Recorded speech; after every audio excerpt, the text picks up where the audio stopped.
Okay, picture this. Vienna, October 12th, 2019. You've got this one runner, Eliud Kipchoge, and he's just gliding, floating through the final stretch of a marathon. He's surrounded by this rotating shield of the world's absolute best athletes. But everyone, and I mean everyone, is just staring at that clock, watching it tick towards a number that people thought was pure science fiction.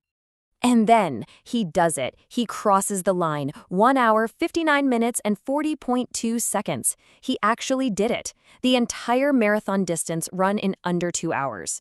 This was a barrier that scientists, coaches, you name it, believed a human being just might never, ever break.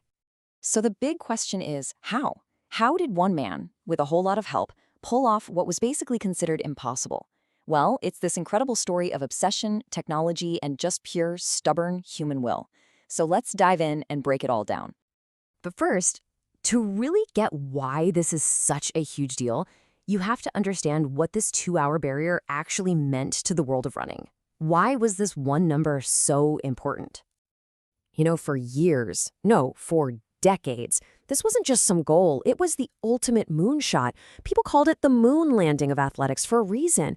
It was seen as the absolute physical limit of human endurance, like a wall that our own bodies and the laws of physics had built. And what's wild is that all the experts, all the data, said this was still decades away. I mean, look at this. In 2011, they were saying maybe in 20 to 25 years. Even complex data models were pointing to the 2030s. So Kipchoge didn't just break the barrier, he absolutely shattered the timeline. But here's the thing about that historic day in Vienna. It wasn't his first crack at it. Nope. The journey to get under 2 hours really kicked off a couple of years earlier with a kind of dress rehearsal, one that came painfully, agonizingly close to succeeding. So let's rewind to 2017. Nike puts on this massive, high-tech project called Breaking 2. They staged it at Italy's Monza Formula One track, so a perfect controlled environment. And while they had a few amazing runners, all eyes, all the hope was really on one guy, Eliud Kipchoge. And after all that effort, all that science, the result was 2 hours and 25 seconds. He'd just run the fastest marathon in the history of humankind, but he missed the magic number by just 25 seconds. 25 tiny seconds. But you know what? That near miss didn't break him. In fact, it did the opposite. It basically proved the barrier was breakable. So he went right back to the official marathon circuit and just kept on winning, cementing his reputation as the one guy who was destined to finally get it done.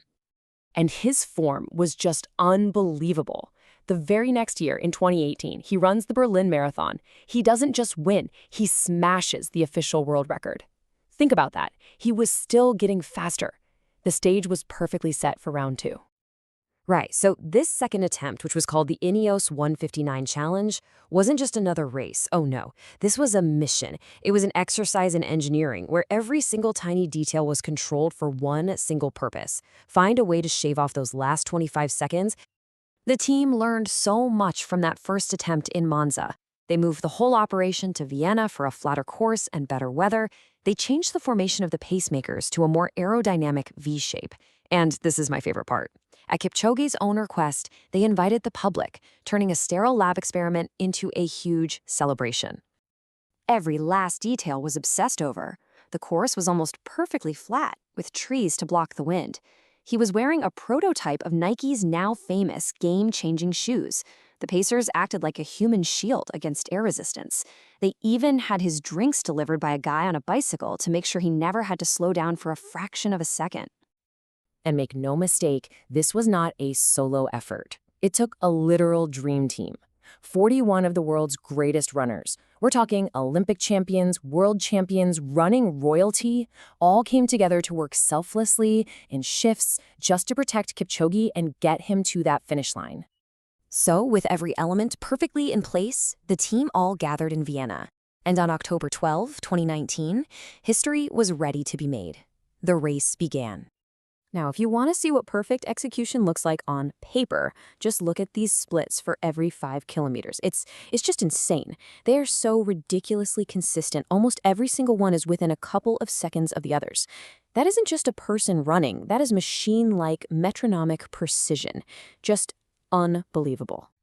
And this graph tells the story perfectly. That jumpy red line, that's his world record race in Berlin. It's got all the natural ups and downs of a real race. But that blue line from Vienna, it's almost perfectly flat. That is the visual proof of an engineered pace, held flawlessly for over 26 miles. So when Kipchoge finally broke that tape in Vienna, he didn't just break a time barrier on a clock. He broke a mental barrier for athletes and dreamers everywhere. And in the end, his own words really say it best. Right after the race, he said the whole point was this: I want to inspire many people that no human is limited. It was always about more than just a number. It was about showing us what's truly possible. And that's the real takeaway here. Sure, because of all the special conditions, it wasn't an official world record. But that doesn't even matter. It proved that the impossible could be done. It redrew the map of human potential. Which, of course, leaves us with just one question.